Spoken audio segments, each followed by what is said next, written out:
Today was it was like practice. A lot of y'all ain't believe in us. Even everybody asking these questions right now, which is crazy because you just got to understand our coach, Coach Prime, my dad.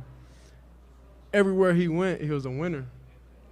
Every game, every opportunity, he took advantage of it. So a lot of y'all don't have, I'll say, the same knowledge and the same experience that he has. So how could y'all question what he's saying? He been out there, he got a gold jacket, he played in Super Bowls.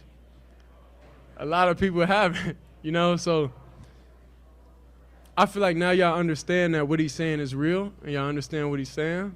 And yes, I came from an FCS school, SWAC school, but to me it's no difference. Them hits still feel the same.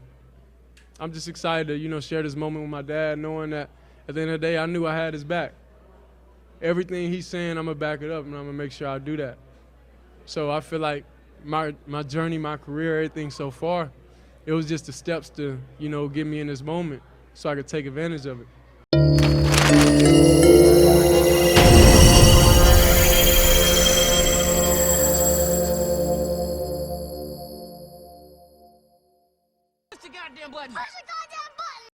The word humble is defined as having or showing a modest or low estimate of one's own importance. In the vein of competition in general, you will often hear people speak about being humble in victory and or defeat. Overall, I truly understand the sentiment associated with this, but at the same time, I find it to also be a conflict of interest. Let me explain. You see, for one to become great at anything, there has to be a passion and love for the pursuit and process. This passionate pursuit breeds joy, pride, and a level of confidence that can be quite overwhelming for those who haven't fallen in love with the process of becoming great at anything. As Malcolm Gladwell puts it takes 10,000 hours of intensive practice to achieve mastery. The outliers who have put in this type of passionate work, consistency, and practice have presented themselves with the evidence that they are capable of greatness, and those 10,000 hours are embedded beliefs that they stand on.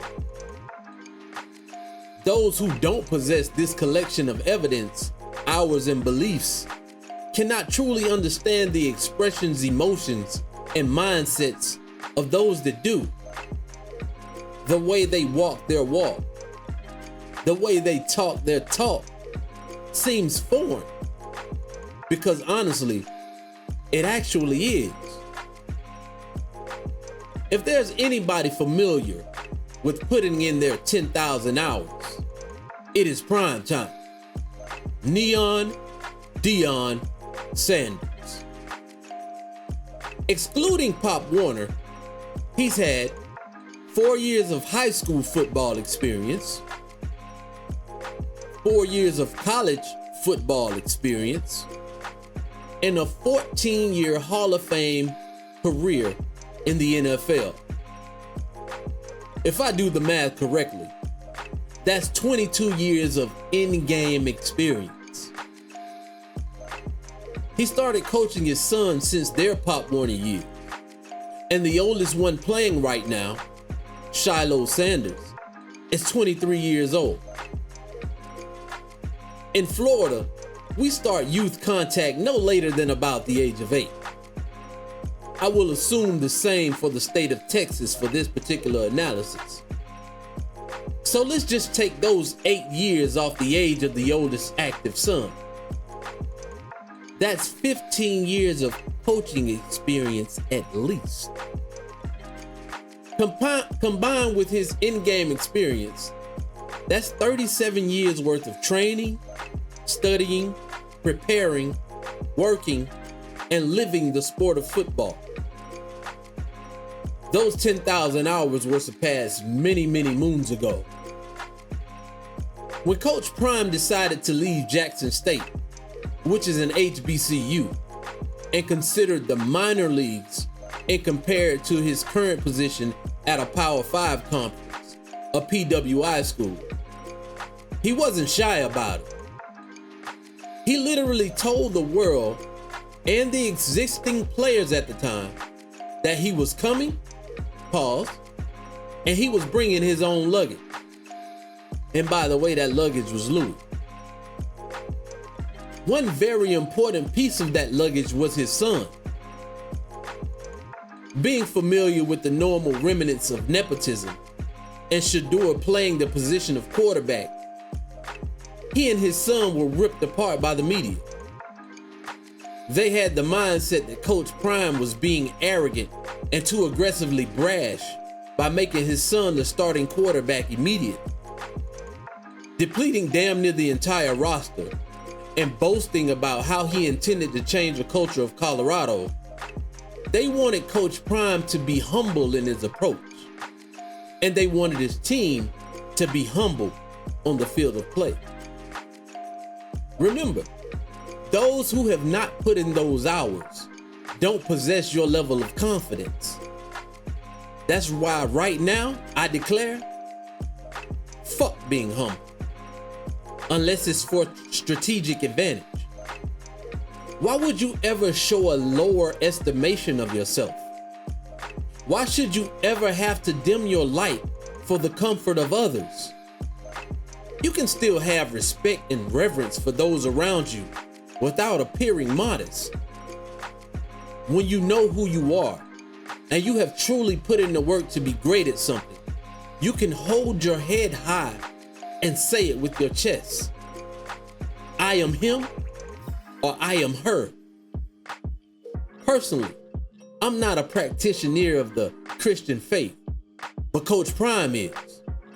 And Matthew 5:16 says, let your light so shine before men that they may see your good works and glorify your Father which is in heaven. So for those thinking he's just being arrogant and refusing to be humble, should respectfully shut the hell up. Coach Prime is simply letting his light shine and drawing other men unto him. Literally, not just young men, coaches as well.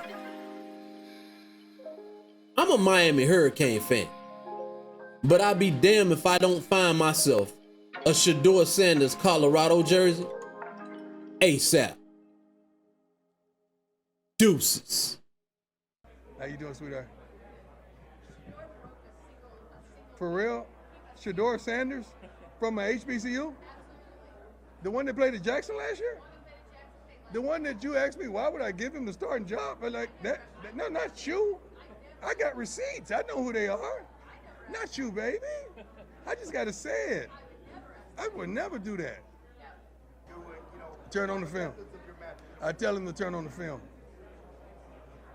We're gonna continuously be questioned because we do things that have never been done. That's the way our life has presented themselves. We do things that have never been done, and that makes people uncomfortable. When you see a confident black man sitting up here talking his talk, walking his walk, coaching 75% African Americans in the locker room, that's kind of threatening. Oh, they don't like that. But guess what? We're gonna consistently do what we do because I'm here and ain't going nowhere. And I'm about to get comfortable in a minute. I'm about to get comfortable in a minute.